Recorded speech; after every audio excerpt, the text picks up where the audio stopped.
LMES வரப்போகிற July month குழந்தைங்களுக்கான electronic workshop வந்து 20 லொக்கேஷன்ஸ் மேலே பண்ணலான்னு இருக்கோம். இந்த ஒர்க் ஷாப்பில் வந்து செக்யூரிட்டி அலார்மில் இருந்து செல்ஃப் நேவிகேட்டிங் ரோபோட் வரை வந்து குழந்தைங்க செஞ்சு பார்க்க போகிறாங்க.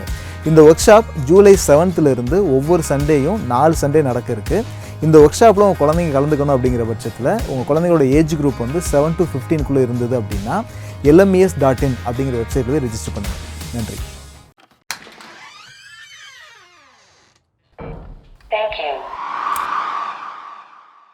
வண்டி சாவி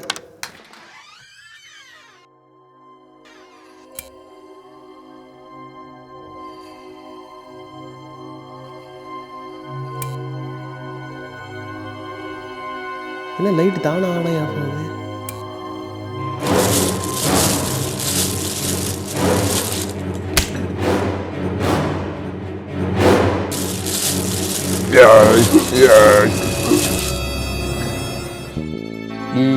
நான் தான். டேய் நீதானா? எந்திரா. என்னடா பண்ண? சென்சாரு அப்படியே கீழே கிடந்த டிரான்சிஸ்டர் வச்சு ஒரு ஆட்டோமேட்டிக் சுவிட்ச் பண்ணேன். அப்படியே ஒன்று பயம் குத்திட்டேன். என்ன பயந்துட்டியா? பயம்லாம் பண்ணல. என்ன இது டிரான்சிஸ்டர்? என்ன இது? அப்படி அது விஜய் சொல்லுவான்டா க்ரீன் மேட்டில். 90s கிட்ஸான நம்மலாம் திருவிழாவுக்கு போய் ரிமோட்டு பொம்மையெல்லாம் வாங்கி கொண்டாந்து வீட்டில் வச்சு விளாண்டுக்கிட்டு இருப்போம்.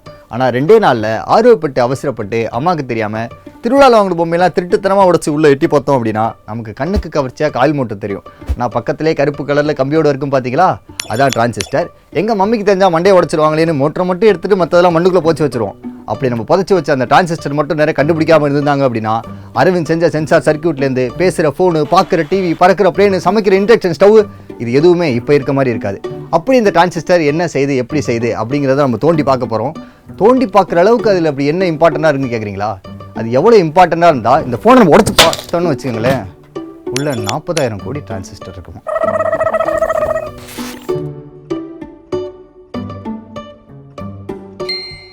இவ்வளோ முக்கியமான அந்த டிரான்சிஸ்டர் என்ன வேலை செய்யுதுன்னு பார்த்தீங்கன்னா ரொம்ப சிம்பிளான வேலை தான். நம்ம வீட்டில் இருக்க ஸ்விட்ச்சு என்ன வேலை செய்யுதோ அதே வேலை தான் அந்த டிரான்சிஸ்டரும் செய்யும்.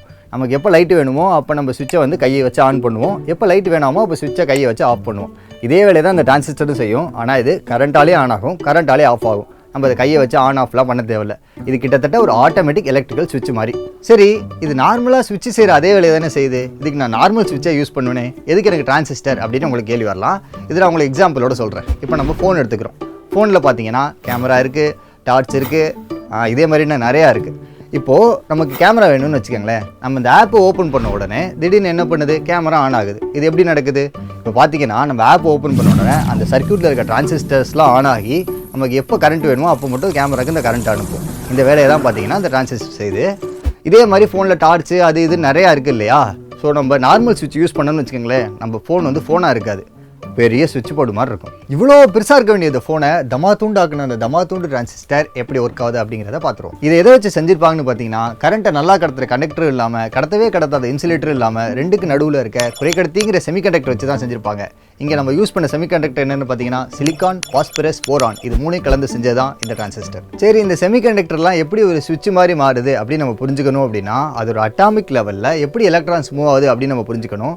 இதுக்கு வந்து நம்ம ஆட்டம் எல்லாத்தையும் ஒரு மனுஷன் மாதிரி கன்சிடர் பண்ணிப்போம். இப்போ நம்ம இந்த ஊருக்காரங்களை பார்த்தோம் அப்படின்னா, இந்த ஊரில் இருக்க சிலிக்கான் காரங்கள்ட்ட 4 எலக்ட்ரானும், பாஸ்பரஸ் காரங்கள்ட்ட பார்த்தீங்கன்னா 5 எலக்ட்ரான் இருக்கும். அதுவே பக்கத்து ஊருக்காரங்களை பார்த்தோம் அப்படின்னா சிலிக்கான் காரங்கள்ட்ட 4 எலக்ட்ரானும், போரான் காரங்கள்ட்ட 3 எலக்ட்ரான் தான் இருக்கும். ஸோ நம்ம 2 ஊரையும் கம்பேர் பண்ணோம் அப்படின்னா இந்த ஊருக்காரங்கள்ட்ட அதிகமான எலக்ட்ரான் இருக்கும். இப்படி அதிகமான எலக்ட்ரான் இருக்க ஊரை வந்து நம்ம நெகட்டிவ், அதாவது என் ரீஜன் அப்படின்னு சொல்லுவோம். இப்படி கம்மியாக எலக்ட்ரான் இருக்க ஊரை வந்து நம்ம பாசிட்டிவ், அதாவது பி ரீஜன் சொல்லுவோம்.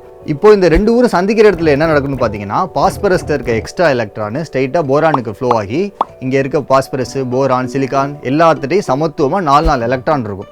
இதை தான் நம்ம வந்து டிப்ளீஷன் ரீஜன் அப்படின்னு சொல்லுவோம். இப்போ இந்த டிப்ளீஷன் ரீஜனை பார்த்தோம் அப்படின்னா, இந்த என் ரீஜனில் இருக்க எலக்ட்ரானை கொடுத்ததுனால இந்த சைடு பார்த்தீங்க அப்படின்னா பாசிட்டிவ் ஆயிரும். அவங்க எலக்ட்ரானை வாங்கினதுனால அந்த சைடு பார்த்தீங்க அப்படின்னா நெகட்டிவ் ஆயிரும். இப்போ இந்த 2 ஊர் கூடயும் ஒரு பல்பையும் ஒரு பேட்டரியும் கனெக்ட் பண்ணோம் அப்படின்னா என்ன ஆகுன்னு பார்த்தீங்கன்னா, இந்த பேட்டரியிலேருந்து எலக்ட்ரான்ஸ் இந்த என் ரீஜன் வழியாக தாவி போயிட்டு இருக்கும். ஆனால் இந்த டிப்ளீஷன் ரீஜனில் போகும்போது அங்கே மைனஸ் இருக்கிறதுனால ரிப்பலாகி இந்த சைடு வந்துடும். இந்த சர்க்யூட்டும் க்ளோஸ் ஆகாது, பல்பும் எரியாது. இந்த பல்பை நம்ம எரிய வைக்கணும்னா என்ன பண்ணணும்னா, இந்த பேட்டரியிலேருந்து போகிற எலக்ட்ரான்ஸை 0.7 வோல்ட்டுக்கு மேலே அழுத்தி அனுப்பணும்.